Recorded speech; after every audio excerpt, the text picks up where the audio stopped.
Start गरेर देश बन्दैन, स्टार्ट गरेर देश बन्छ। स्टार्ट गरेर देश बन्छ। हामी स्टार्ट गर्ने युवा होइन, काम गर्ने युवा बनौं। एमाले कसैको घर जलाउन सिकाउँदैन।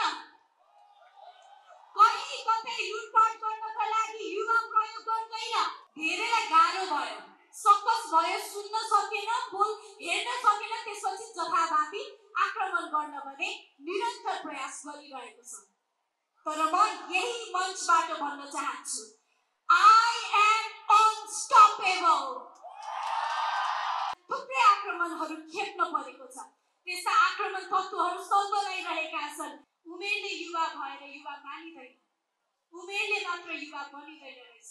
जनतासँग वफादार हुन कदापि पछि हट्ने छैन। नेताहरूले नित्याएका विभिन्न ढङ्गका पछाडि जाने होइन। आज हामीले यो सबै युवाहरूको भेला, यो ऊर्जा भनेको नेपालको सुन्दर भविष्य बनाउनका लागि हामी प्रेरित छौं भन्ने कुरामा मैले विश्वास राखेकी छु। म एउटा कुरामा सदैव विश्वास गर्ने गर्छु, त्यो हो सफलता उनीहरूले नै पाउँछन् जसले कहिले पनि हार मान्दैन। सफलताले उसैलाई पछाउँछ जसले कदापि हार मान्दैन। अहिलेको समयमा हामीलाई चारैतर्फबाट चौतर्फी आक्रमण भएको हामी सबैले महसुस गर्न सक्छौं। तर जतिसुकै आक्रमण भए तापनि हामी विचलित हुने छैनौं। राष्ट्र निर्माणका लागि तपाईँ हामी एकजुट भएर निरन्तर अघि बढिरहनेछौँ। हामी कहीँ पनि थाक्ने छैनौँ, हामी कहीँ पनि रोक्ने छैनौँ। There will be no comma, no full stop. We only know to move forward for our nation. म यहाँहरूलाई आफ्नै अनुभव पनि सुनाउन चाहन्छु। मैले नेकपा एमालेबाट टिकट पाएर उपमेयरमा निर्वाचित भए। उपमेयरमा निर्वाचित भएपछि कुनै पनि दिन, समय, बार, चाडपर्व केही नगरिकन सदैव आफ्नो जिम्मेवारी, आफ्नो कर्तव्यमा निष्ठावान भएर, जनताप्रति इमानदार भएर सदैव काम गरिरहे। जनताको सामुन्ने काम गरिरहे, जनताको माथि उभिएर काम गरिरहे, सदैव आफ्नो पदप्रति वफादार भए, सदैव आफ्नो जनता र राष्ट्रका लागि वफादार भइरहे। त्यसैकारण चौतर्फी प्रशंसा हुन पनि थाल्यो। आफूले गरेको कामको सकारात्मक प्रभावहरू देख्न थाले। त्यसपछि राष्ट्र विकास भएको हेर्न नचाहनेहरू, काम गरेको देख्दाखेरि बत्ती पोल्नेहरूका लागि मेरो कामले गर्दाखेरि पोल्न थाल्यो र चौतर्फी आक्रमण गरेको मैले आफूले पनि महसुस गर्न थाले। निरन्तर रूपमा आक्रमण भइरहेको छ। मैले गरेको काम र यो जनताप्रतिको उत्तरदायित्व देशभित्र मात्र होइन, सहरभित्र मात्र होइन, अन्तर्राष्ट्रिय रूपमा पनि यसलाई रेकग्नाइज गर्न थाल्यो। संसारका विभिन्न मुलुकहरूले, विभिन्न मुलुकका सरकारहरूले नै निमन्त्रणा पठाएर काठमाडौँमा गरेको राम्रो अभ्यास, राम्रो काम र अनुभव साट्नका लागि निमन्त्रणा गर्नुभयो। संसारका विभिन्न ठाउँमा गएर आफूले गरेको काम, अनुभव साट्ने र सिक्ने यात्रालाई पनि सँगसँगै लगिरहे। त्यसले पनि धेरैलाई पोल्यो। कुनै आधारविहीन लेख्नलाई पनि छेकेन, जथाभावी बोल्नलाई पनि छेकेन, जथाभावी कमेन्ट गर्नलाई पनि छेकेन। आक्रमण निरन्तर गरिरहे। त्यो आक्रमण गर्ने व्यक्तिहरू राष्ट्र विरोधीहरू हुन्। त्यस्ता तत्त्वहरू, राष्ट्र विरोधी तत्त्वहरू सल्बलाइरहेका छन्। अहिले संसारभर नेपालको नाम उच्च राख्न सफल बनेकी छु। यङ ग्लोबल लिडरको रूपमा चयन भएकी छु र यो चयन भइरहँदाखेरि यो व्यक्तिको लागि मात्र होइन, राष्ट्रको लागि हो, देशका सम्पूर्ण युवाहरूको लागि हो। युवाले काम गर्न सक्छ, नेपाली युवाहरू अघि बढ्न सक्छ र राष्ट्रिय रूपमा मात्र होइन, अन्तर्राष्ट्रिय रूपमा आफ्नो ठाउँ बनाउन सक्छ भन्ने उदाहरण हो। र यो उपाधि म यहाँ सबैलाई समर्पित गर्न चाहन्छु र अझ धेरै राम्ररी इमानदार भएर कामलाई निरन्तरता दिइरहनेछु। र यसले पनि धेरैलाई पोल्यो, धेरैलाई गाह्रो भयो, सुन्न सकेन, हेर्न सकेन, त्यसपछि जथाभावी आक्रमण गर्न भने निरन्तर प्रयास गरिरहेको छ। तर म यही मञ्चबाट भन्न चाहन्छु, I am unstoppable. I will not stop working for my people. I will not stop working for my city, for my nation. I will not stop doing the right thing. And I will not stop speaking the right thing. सत्य बोल्न, साँचो काम गर्न, जनतासँग वफादार हुन कदापि पछि हट्ने छैन। आक्रमण भइरहला, तर जित त्यसैको हुन्छ जसले हार मान्दैन, जसले सत्यको बाटो सदैव अघि पछ्याइरहन्छ। यो हामीमा मात्र, ममा मात्र सीमित छैन।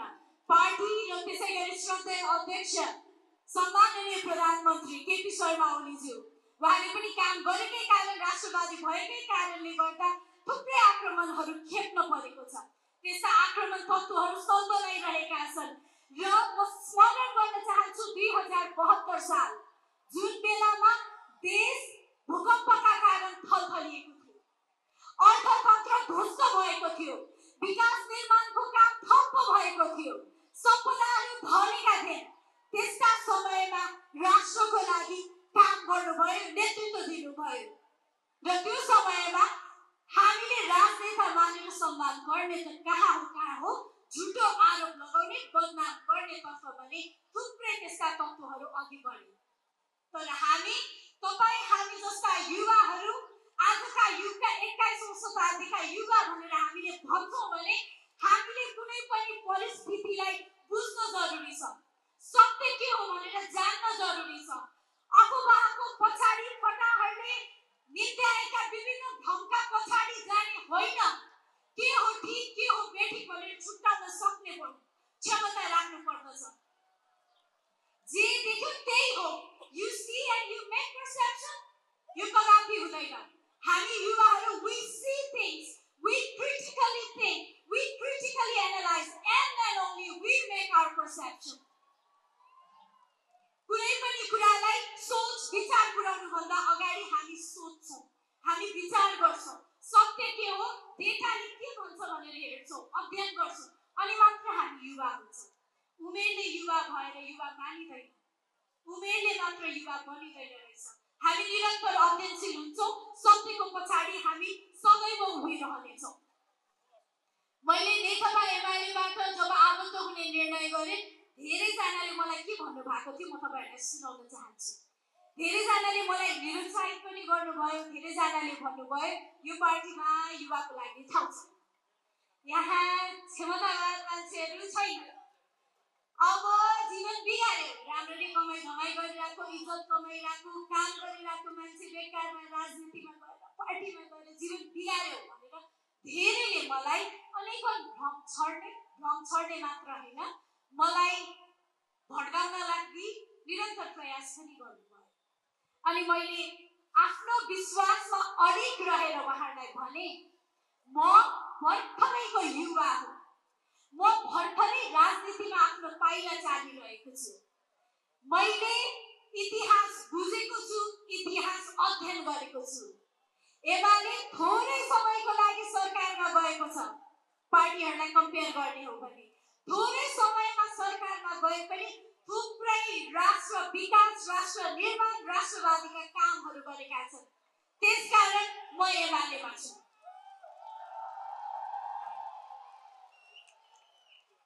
एमालेले कसैको घर जलाउन सिकाउँदैन, कहीँ कतै लुटपाट गर्नका लागि युवा प्रयोग गर्दैन। एमालेले युवालाई आफ्नो 10 नम्रा खियाएर राष्ट्रको लागि काम गर्नुपर्छ भनेर सदैव प्रेरित गरिरहन्छ। त्यसकारण मलाई एमाले मनपर्छ। सोशल मिडियामा भाड भैलो गरेर उग्र बन्न एमालेले सिकाउँदैन। एमालेले राम्रा कामका प्रचार प्रसार गर्न युवा शक्तिको सदुपयोग गर्छ। त्यसकारण मलाई एमाले मनपर्छ। र म यहाँलाई अनुरोध गर्न चाहन्छु,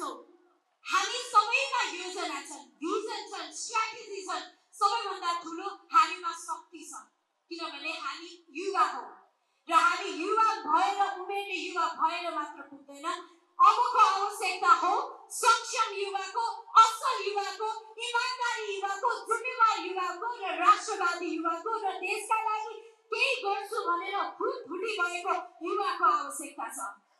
यो समाजको आजको आवश्यकता हो र यो हाम्रो आफ्नो पार्टीको पनि आवश्यकता हो। नयाँ ऊर्जा थप्नका लागि, नयाँ भिजन थप्नका लागि र सँगसँगै पार्टीलाई नयाँ आयाम थप्नका लागि पनि युवा, सक्षम युवा, असल युवा र सँगसँगै राष्ट्रवादी युवाको खाँचो छ।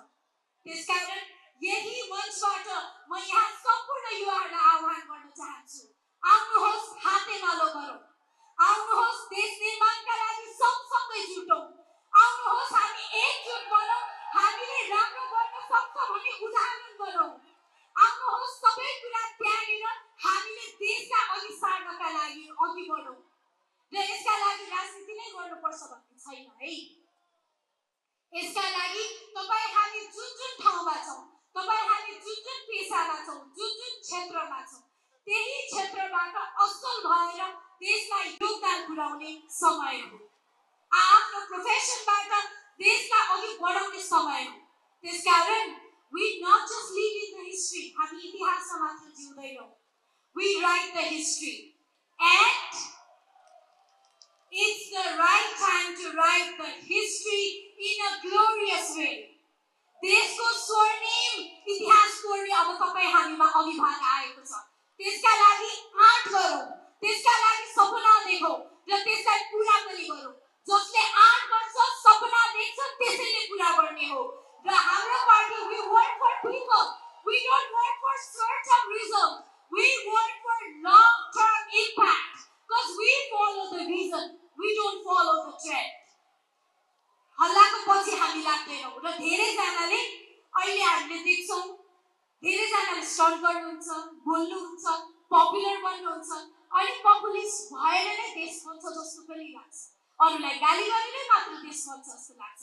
तर स्टन्ट गरेर देश बन्दैन, स्टन्ट गरेर देश बन्छ, स्टन्ट गरेर देश बन्छ।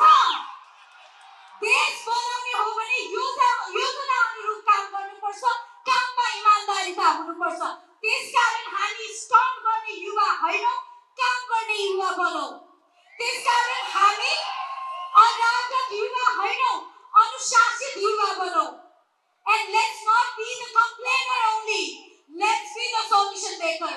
समस्या आइपर्यो भने कुद्ने भाग्ने होइन, समस्या आइपर्यो भने समस्यालाई अगाडि जुझ्ने र समाधान गर्ने ल्याकत राखौँ हामी युवाहरूले।